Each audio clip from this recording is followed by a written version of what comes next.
Kungani kumqoka kuthandaza? Kuthandaza iyona ndlela lenemandla lenza ukuthi ke umuntu akwazi ukuxhumana noNkulunkulu. Naso ke isikhathi mawuthandaza usuke uziletha ebukhoneni bokuthi ukwazi ukuxhumana noNkulunkulu. Uthandaza yikho lokususa emandla la ngaphezu kwemvelo ezweni lemimoya uwalethe eveni lenyama, lapho uthola khona kwenzeka izimangaliso.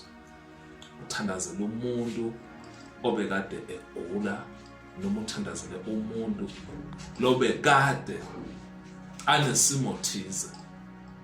Lokho ke kudinga amandla angaphezu kwemvelo, kuba yiwo aperforma izimangaliso. Konke lokho kusola kungaphansi kwani kwemandla okuthandaza.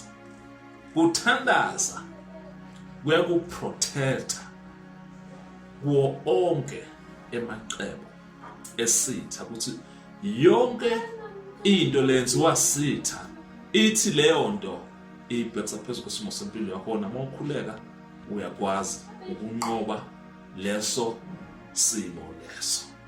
Umthandazo wenza uNkulunkulu mawukhuleka akuphendule. Lowo mthandazo wakho loyo uNkulunkulu uyawuzwa.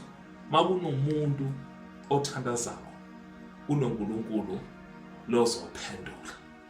Umthandazo ushintsha izimo. Kunezimo la emhlabeni ezingeke zize zishintshe mawumuntu longathandazi. Kunezinto ethi mawubhekane nazo azidingi ukuthi uye kuzibane, zidinga ukuthi wena ungene ngaphansi, uguqe phansi, uthandaze, uguqe ngedolo, ucele uNkulunkulu ukuthi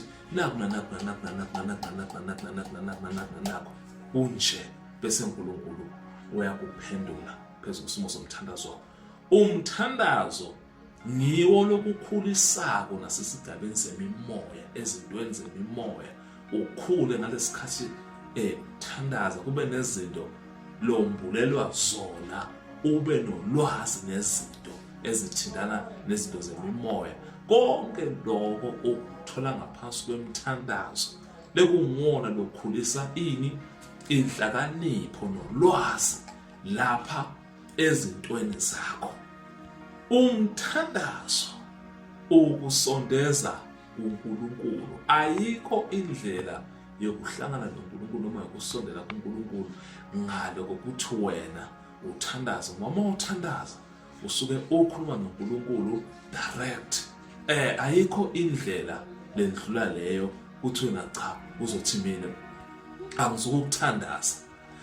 Umthandazo uyasebenza kakhulu nasesimene sekuhlulekisa imimoya lemibi ekhaya. Makunendo lenihluphako noma kunemoya thize lakhaya lonilandelako noma lowenza izinto thize lakhaya, leyo force leyo ke noma ke lawo mandla lawo, indlela yokuwamisa noma yokwaqhebezela ingaphansi komthandazo. Lapho ke uzithola khona ke uthandaza. Umthandazo ke unemandla kakhulu, wenza uNkulunkulu akunikeze emagunya ekukwazi kulawula izimo, ukuthi lokhu nalokhu ngeke kuze kwenzeke, lokhu nalokhu kuzokwenzeka. Yebo ke ikhona ke into lethi uzwe abantu bathi mina mangeke ngathandaza umthandazo wami kuba ngazuthi uNkulunkulu akawuzwa, noma ke mangeke ngathandaza izinto zami zivele zibhede kakhulu, kuxoveke, kumosheke ngoba sengeke ngathandaza.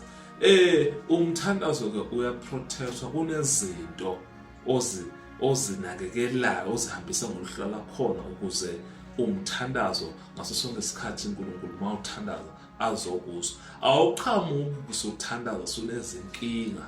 Uthandaza kufuna kube into yakho. Ngabo ngithi lamuhla kumqoka uthandaza and ufuna vele uhlale ukwenza.